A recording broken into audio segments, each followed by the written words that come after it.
In the overthrowing of the current governmental system and calling for a new systematic revolution, Karl Marx and Friedrich Engels project their ideal steps in putting forth the new government of communism in place through the 10-point plan,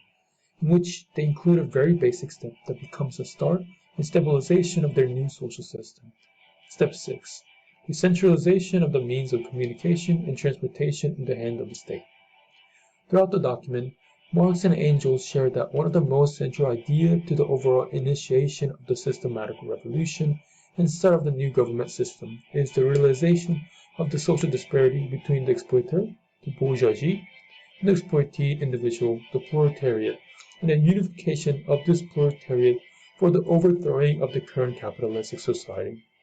in which Marx and Engels then ties and emphasizes the step of centralization of communication and transportation in the hands of the state, where, when controlled, the state gains the access to communication, where it fluently delivers concrete ideas to the proletariat and quickly unify the proletariat into the stable idea/community that cannot be easily dispersed. Moreover, Marx and Engels assume that for the centralization of the communication and transportation in the hands of the state, the interference of any third-party ideas or other problematic issues are cut from blurring the perspective and stabilization of a new/communist society. Beyond perceiving the idea of centralized communication as a method for deliverance of words and information, Marx also understood communication as a means of economical power. He saw that the class character of knowledge, work,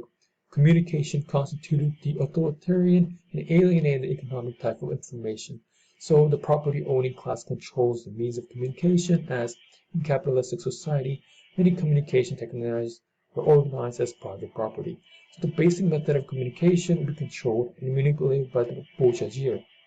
He then derived that if the period of bourgeoisie-controlled communication continued, alienation, term for characterizing dominative and unequal social relation where humans do not control the conditions under which they live, would occur. Just like the current social disparity, he saw that in alienated relations, humans, especially the proletariat, would not control the relations, means, and result of social production. So seeing the alienation as a